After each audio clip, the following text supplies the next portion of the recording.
Non c'è due senza tre, è la terza volta, basta. Speriamo. Dopo la tempesta, la mezza alluvione che abbiamo saltato, per fortuna, è questa volta. Non c'è due senza tre. A Francenico, dopo l'ennesima grandinata eccezionale, si guarda al cielo e si spera al sereno. A Gaglierina, infatti, si stanno ancora contando i danni da quella violentissima dell'estate di 2 anni fa e l'ultima ha fatto riaffiorare quegli attimi di paura. Avevamo dei clienti sulla terrazza all'esterno coperta, però a un certo punto è arrivato il diluvio e siamo scappati.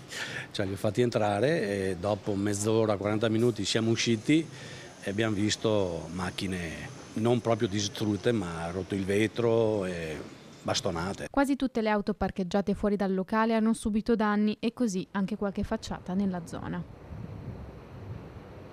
Non è andata bene nemmeno alle culture, colpita soprattutto la zona di via Palù e di strada Bocca de Cal.